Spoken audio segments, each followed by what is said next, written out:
근데 중국이 원인 불명의 집단 폐렴 환자가 발생한다면서 외부에 공개한 게 오늘로 딱 한 달째입니다. 당시에 환자가 27명이었는데 지금은 확진 환자가 무려 10,000명에 가깝고 사망자도 200명이 넘습니다. WHO의 비상사태 선포에 중국 정부는 전염병을 이겨낼 자신감과 능력이 있다고 밝혔는데요. 베이징 연결합니다. 안양봉 특파원, 중국은 능력이 있다 이렇게 얘기하는데 지금 통제불능 상황 아닙니까? 걱정입니다. 네, 중국 밖에선 많은 전문가들이 이미 그런 분석을 내놓고 있습니다. 후베이 성발 유입기가 끝나고 중국 전역에서 자체적인 2차 유행기가 시작됐다는 건데요. 실제 공식 발표를 보면 사흘 전부터는 새로 발생하는 환자가 하루 2,000명 가까이 됩니다.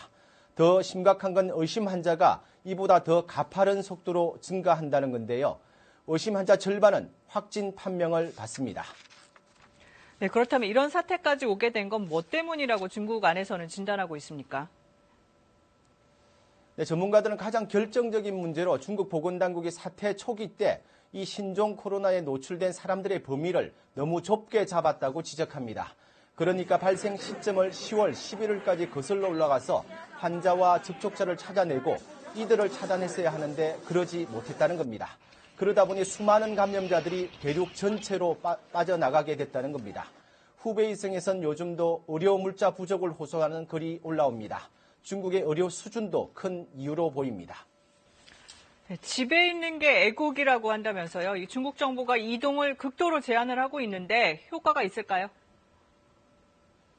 사실 중국 정부로서는 이거 말고 딱히 해볼 게 없습니다. 그리고 전문가들은 자발적인 참여로 지역사회 전체적인 통제가 이루어진다면 이것만큼 또 효과적인 방법도 없다고 합니다. 그런데 5,000명이 넘는 환자가 나온 후베이성에 이어 만약 제2의 후베이가 나온다면 사태는 걷잡을 수 없다고 진단합니다. 지금 200명 이상 환자가 나온 것만도 저장성, 광동성, 허난성 등 모두 7곳입니다. 네, 중국이 이 사태를 빨리 수습하길 바랄 뿐인데 언제까지 이 상황이 이어질 거라고 전망을 합니까? 네, 다음 주 중후반이 고비라고 말씀드린 적이 있는데요. 중국 전문가의 전망대로 이 고비를 넘긴다 하더라도 환자가 수만 명에 사망자도 1,000명이 넘을 것으로 보입니다. 그런데 많은 전문가들은 이것 역시 희망 섞인 기대라고 진단합니다. 중국 대륙 전체를 봉쇄해야 하는 전 세계적인 유행으로 번질 수도 있다는 건데요.